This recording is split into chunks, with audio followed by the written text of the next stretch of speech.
আলহামদুলিল্লাহ, জীবনে ভালো থাকতে চাইলে কিছু কথা মেনে চলুন। যেমন, কথা কম বলবেন, কানে কম শুনবেন, রাগ কম দেখাবেন, মানুষকে আপন কম ভাববেন।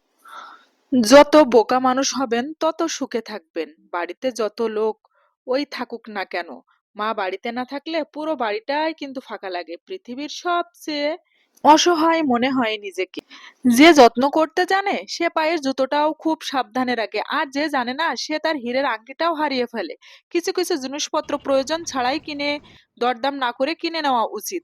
এরা সেই সব মানুষ যারা ভিক্ষা নয়, পরিশ্রম করে। বিয়ের ক্ষেত্রে ছেলের বিল্ডিং ঘর আছে কিনা তা যাচাই করার আগে বিল্ডিং ঘরের মানুষগুলো মানুষ নাকি অমানুষ তা যাচাই করা জরুরি। পৃথিবীর সবচেয়ে ভয়ঙ্কর প্রাণী হলো মানুষ। এরা নিজেদের সাথে সবকিছু করতে পারে নিজেদের স্বার্থে।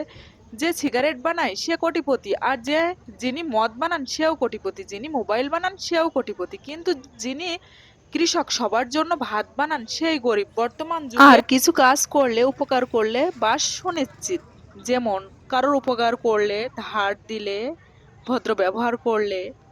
তো বোকা মহিলারা স্বামীকে গোলাম বানিয়ে নিজে হয় গোলামের স্ত্রী, আর বুদ্ধিমতী মহিলারা স্বামীকে রাজা বানিয়ে নিজে হয় রাজরানী। তো আপুরা, আপনারাও কিন্তু নিজের স্বামীকে রাজা ভাববেন, স্বামীকে গুরুত্ব দেবেন, তাহলে আপনিও রাজরানী হয়ে থাকবেন।